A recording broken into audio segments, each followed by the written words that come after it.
They say that when love becomes an obsession, desperation leads you to do unthinkable things, and I discovered that night in Mama Juana's cabin. The path to her home was a tunnel of twisted branches and smelly garbage, as if the forest itself knew I was coming and wanted to stop me. The cold wind cut my skin, but nothing could stop me. Life without Javier was hell, and I was willing to pay any price to bring him back. I arrived at the cabin, a dilapidated shell barely lit by the flickering light of a spotlight surrounded by vermin and dirt. I knocked on the door and a hunched old woman opened it. Her dark eyes seemed to look at me with hatred. It was the famous witch Mama Juana. She didn't even wait for me to speak, and seeing my eyes and my desperation, she let me in and closed the door behind me. The inside of this cabin smelled of damp earth, dried herbs and copal. There were jars lined up on shelves filled with things I'd rather not identify, as organic remains were noticeable, and one even had chicken heads floating in a disgusting broth. There was a makeshift altar covered with a black cloth. On it were candles, small bones, and a shaken mirror. "Are you sure what you want to do?" my mother asked, looking at me with a mixture of pity and fear. "Yes," I answered without hesitation. "Do what you have to do, but I want to have that man's love. I warn you that forced love is not true love. What you're going to ask of yourself has a price, and you won't be able to go back." I think he was too kind to tell me that. The doubt, went through me like a bolt of lightning, but the image of Javier hugging Karina, that woman who had stolen him from me, was what restored my determination. I clenched my fists and nodded. Mama Juana sighed and began to prepare the ritual. She asked me to give her something of Javier's, something that belonged to him. I pulled out a small lock of his hair that I had kept secret, one that I had cut from him when we were still sleeping together. In fact, I did it the last night we spent together before everything ended. She also asked me for an object that, Sarah, my love for him trembling, I placed on the altar the promise ring he had given me on our first anniversary. It was the only thing I had left of him. "The moon is in a waning quarter, the perfect phase to bend a man's will," she murmured as she lit the black and red candles. Her shadow cast by the flames seemed to move unnaturally, as if something else was there with us. Then she began to recite words in a language I had never heard. It was probably indigenous. It was a kind of chant. Deep rasping that made the air vibrate. The candles flickered rapidly and a chill ran down my spine as I felt that something had been there with us. The candles flickered rapidly and a chill ran down my spine as I felt that something was there with us. It was an undeniable presence. "Place your hands on the broken mirror, it's a window," Mama Juana ordered me. I did so even though my fingers trembled like leaves in the wind. Upon contact, the glass felt hot and almost burning. The atmosphere became suffocating. And I felt as if something surrounded us very strongly. Suddenly, the reflection in the mirror changed. It was no longer my face that I was seeing, but a dark figure. It was a hideous grimace with eyes that were not mine. They were completely black and pierced my soul. "That is the spirit of the black man," Mama Juana whispered. "He will be the one to subdue Javier and bring him back to you." The figure in the mirror raised a hand and, although it was on the other side of the glass, I felt an icy touch on my chest, right where the ring hung. Each blow was stronger than the previous one until I thought it was going all the way. Suddenly, the manifestation of what I saw seemed to speak close to my ear, telling me something that I understood as having accepted things. The cabin suddenly fell silent. Mama Juana turned off the lights, a breath leaving a space submerged in total darkness. "It's done," she finally said in a tired tone. "Javier is going to return to you, but remember that this kind of thing is not free, there is always a cost." I thought she was referring to monetary payment. I wanted to ask her more about that, but the words stuck in me. "Garganta, I only paid him what he asked me, took my things and left." I did so with my soul divided between fear and hope. That night I couldn't sleep. The face of that figure in the mirror was haunting me every time I closed my eyes and its words echoed in my head. The price of being extinguished. The days that followed the ritual were torture. Every night I closed my eyes and saw that face in the mirror. It was dark, with incandescent eyes that burned into my memory as if they were judging me, that it would all be worth it. When Javier came back, I couldn't forget how he had left. I remember every word of that last argument like a knife that never stops opening the wound. "I don't feel anything for you anymore," Marcella told me with her voice as cold as her gaze. It was as if the words were stones that were crushing me. We had shared years together, promises and dreams, but there he was breaking it all with an indifference that left me frozen. "Don't do this to me," I pleaded, but he had already made up his mind. He left with Karina, that perfect woman with her hair impeccable and her fake smile. I had seen her looking at him when we weren't together and now she had it. It was as if I had won a secret battle in which I didn't even know I was fighting. The emptiness Javier left me became an obsession. I couldn't accept that everything was over, so he chose another woman, that the love we once shared was gone. It was as if it had never existed. That's why I went with Mama Juana, that's why I did what I did. A week after the ritual, the unthinkable happened. It was a rainy afternoon. I was looking out the window of my small apartment. I was watching the water forming a streak on the street. I was thinking about him as always, and then I heard the doorbell ring. My heart skipped a beat because when I opened the door there was Javier. He looked the same as always, but something in his eyes made me uneasy. There was something empty in his gaze, as if a part of him was no longer there. He stared at me. And when he spoke, his voice sounded distant, almost mechanical. "Forgive me, Marcella, I made a mistake and I want to get back with you." He was spinning. It's real, the ritual had worked. I felt a mix of relief, triumph, and something I couldn't identify. Maybe it was fear. I let him in, and although he tried to act like before, his behavior was strange. He hugged me, but his arms were rigid. He spoke to me, but his words lacked emotion. It was as if he were fulfilling a role that I didn't fully understand. At first I tried to ignore it and tell myself it was normal, that we needed time to get used to each other again, but the more time passed, the more it became obvious that something wasn't right. There were nights when I would find him awake, sitting on the couch staring at the wall as if he were seeing something I couldn't see.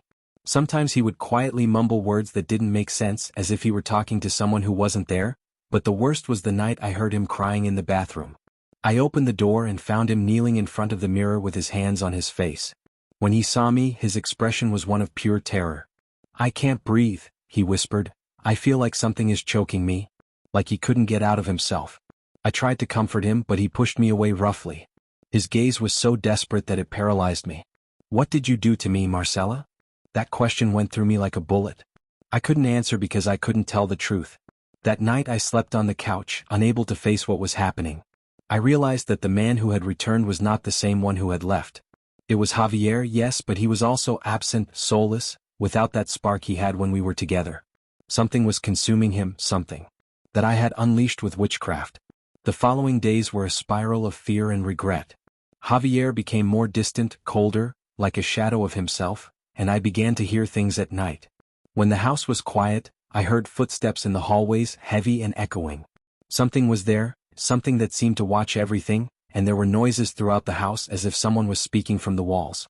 In addition, the air was filled with a burning smell that I could not identify. One night I woke up suddenly. With the sensation that someone was in my room, I looked towards the corner and saw a dark figure barely visible. I knew who it was before I could move or scream. Seeing this entity, I couldn't contain the scream that came out of my throat. When I turned on the light, the figure was gone, but the burning smell still lingered. That was the night I understood that I had made a terrible mistake. I had challenged my own sanity by thinking that the man who loved me obsessively could come back to me through rituals or things. Horrible things were chasing me, and not only Javier was paying the price, but me too. He began to fall apart before my eyes. Day after day I saw him paler, more absent, as if his body was here, but his mind and soul wandered in another world, trapped in some corner where I couldn't reach him. At first I tried to justify it. I told myself it was stress, that I was still dealing with the remains of our separation, that I needed time, but it was a lie that even I couldn't believe. The worst came one night when I woke up startled by a noise in the living room. Javier wasn't in bed. I got up with my heart pounding in my temples and found him in the middle of the room, motionless, staring out the window. Javier was mumbling. They were moving, but he wasn't making a sound. His gaze was fixed on something outside that I couldn't see.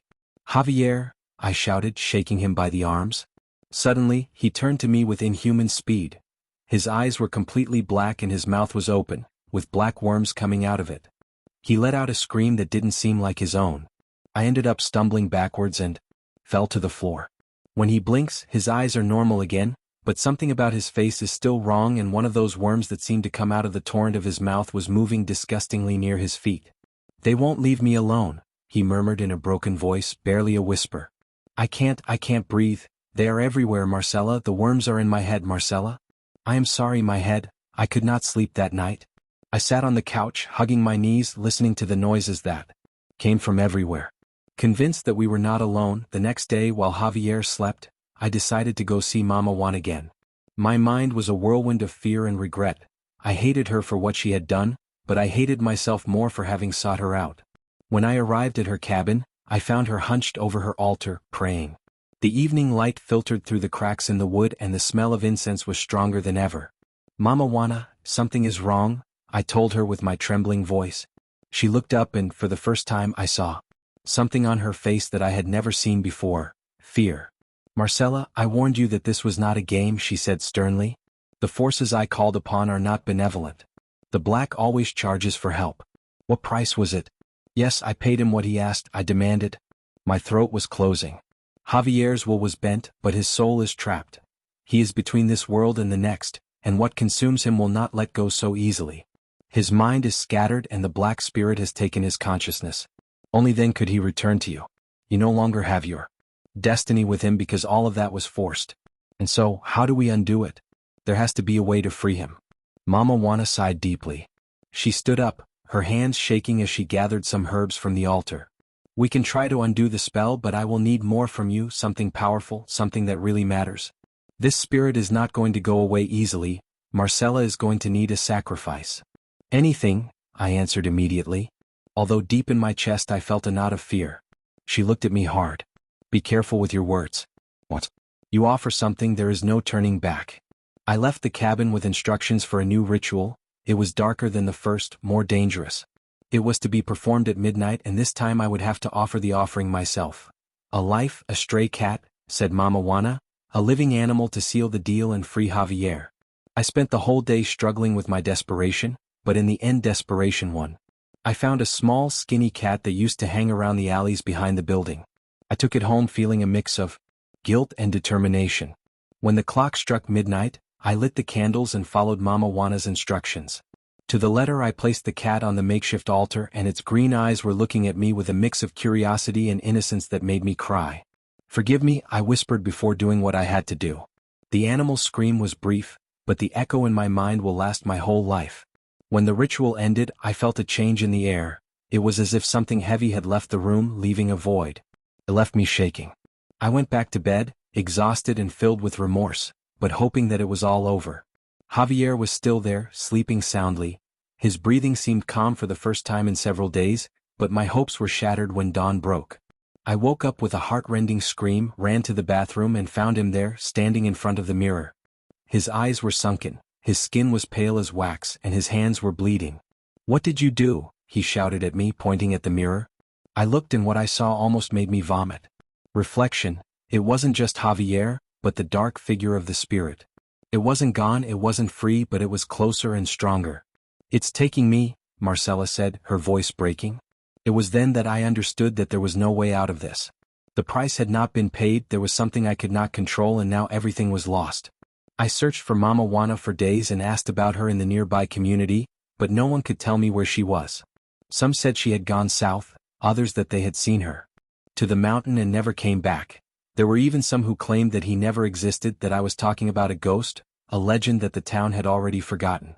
I returned home that afternoon with a feeling of emptiness that I could not describe.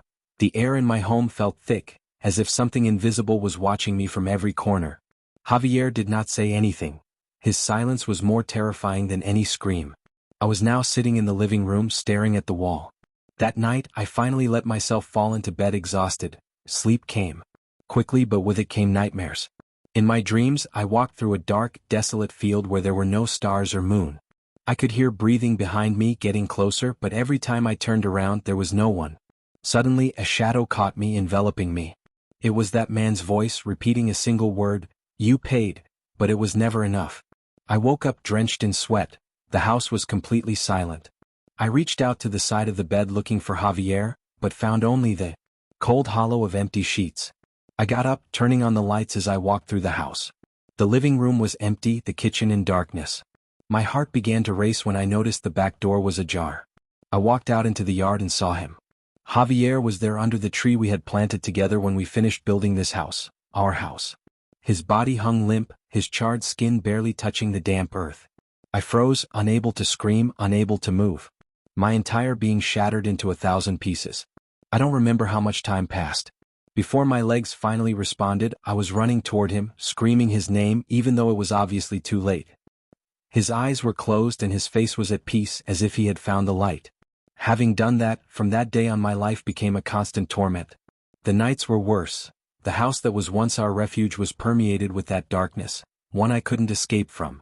I felt his presence in every corner. Sometimes I heard footsteps in the hallway when I was alone, or I also saw his shadow crossing the door frame. In my dreams, Javier looked at me with those empty eyes, God silently accusing me, but the worst thing was the voice, the one that never went away. It was a constant reminder that the evil I had invoked was still with me. It was feeding on my guilt and my remorse. I am no longer the same person, and I will never do it again. My life is a reminder of the price of playing with the unknown, of trying to force something that should never have been mine through black magic, through an unhealthy, and that combination condemned me to living the worst torment in my life.